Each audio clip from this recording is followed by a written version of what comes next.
everybody, welcome back. Coach Meghan Taylor here for the First Tee of Greater Charleston. This is day 3 of our virtual lessons, and I'm really excited to share another fun putting game with y'all today.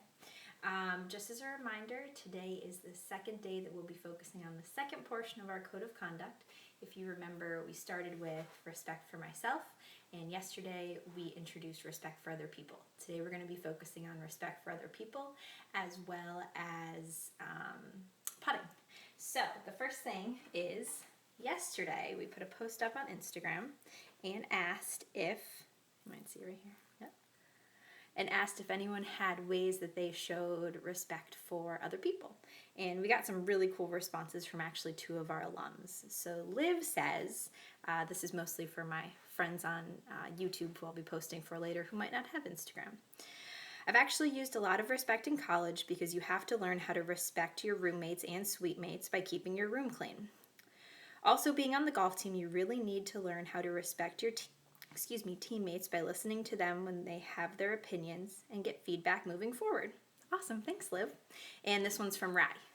Rai says, like Liv said, respect in college is huge. For the most part, you're playing with these kids for 4 years. We need to show our competitors respect when we play by staying quiet. Our course hosts by thanking them and helping around the course by repairing divots and ball marks. Our team helped with the tournament dinner by volunteering to set up a food station this year. What I've learned in the first tee still helps me today. So cool, thanks Rai. Both Rai and Liv graduated last year, and as you can assume from those messages, they are playing college golf. And what's really cool, what Rai said, is the whole part about not just respecting your own teammates, but also respecting your competitors. You'll see a lot of what we do over the next few weeks with these virtual games is, they're just that, they're games. There's going to be someone who wins, someone who loses, and you have to be respectful to everyone. All right, so before we get into today's game, quick putting review. So if you remember, we have our putting stroke rolls on the ground. I'm going to step back here so you can see me. Remember, 2 hands, thumbs going down the grip just like this. What letter do we make with our arms? Say it to yourselves. We make a Y. What letter do we make with our legs? An A. We're looking straight over where the ball goes, and all we say is tick, tock, tick, tock. All right, so that's putting. So today's game we are going to be playing, you can see it set up behind me, is called Shuffleboard. Maybe you've played some Shuffleboard before, and this is our Shuffleboard putting. You can see all you need for this game are a couple of tee markers. I've just got some upside down cups. You need something to divide the lines. I just used some painter's tape so you could see it well on the ground. And you need a golf ball. And all you're going to do is putt into the different areas. If you remember yesterday, we talked a lot about putting in terms of aiming. So we were aiming at one target. Today, what you'll notice is we're focusing on the other part of that. We're focusing on distance control. You'll see we're not really aiming at one specific hole today. If you look at these targets, it's really wide. It's okay if you hit it a little left. It's okay if you hit it a little bit to the right. We're really focusing on how far the ball goes. And how do we figure out how far the ball goes when we're putting? The way we do that is by the length of our putting stroke. So all we do is tick, tock for a shorter putt, and then maybe a bigger tick, bigger tock for a longer putt. All right, so I think it's a little bit difficult to see, but I've actually written on these pieces of tape, exactly how many points each area is worth.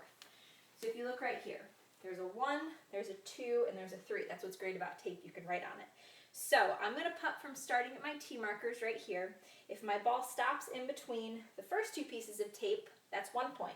If it stops in between the next 2 pieces, that's 2 points. If it stops in between the last 2 pieces, that's 3 points. And however many people you're playing with, everyone gets 1 putt and everyone just keeps going through. Usually I play to 21 points, but you can play to whatever you want. And what's usually fun is what we do is if you go over 21, you have to drop back down to 15. So you really have to focus to get exactly on that 21. So you can see what that looks like. I'm going to set up. Anyone who's been in our class remembers, where do we tee up? Do we tee up way in front of the tee markers? Nope. Do we want to tee off way behind the tee markers? Nah. We'll tee off right in the middle. We kind of think of it like our starting line in golf. All right, so I'm going to set myself up, aim, and I'm going to go tick, so that's 3 points. I'd bring my ball back. I'd remember my score of 3. You can write it down or just remember it. And then it would be the next person's turn. All right. My opponent went. They also got 3, so it's 3-3. Now I'm going to go again.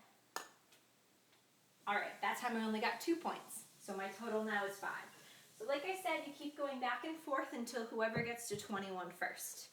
Like we'll talk about with a lot of these games, you don't need golf equipment to play this game. It's really, you can work on distance control even just rolling the ball. So I can get nice and close to the ground and roll it.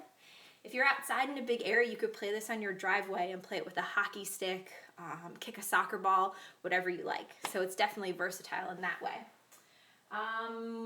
What's also cool about this game is you can really, make it your own. If you want, I've got 3 areas here. You can make the areas really, really small. You can make that 1 point. You can make that 2 points, 3 points, whatever you'd like. The one suggestion I do have is to make sure we're keeping those targets nice and wide, because what we're really focusing on today is that distance control. We really don't want to think about, pinpointing in on one target. All right. The other thing you can do is if you want to make it a little bit easier, you can get rid of some of the lines, whatever you prefer. All right. So that's today's game. Just remember, keep focusing on respecting other people, and tomorrow, really excited, it's going to be Friday, which is awesome, and we're going to be focusing on that 3rd part of the Code of Conduct.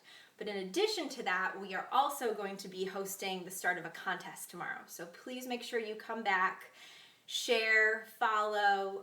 We are at FirstTCHS. We're also using the hashtag FirstTCHS@home. And we're really excited for tomorrow, and I hope everyone has a great night. See ya!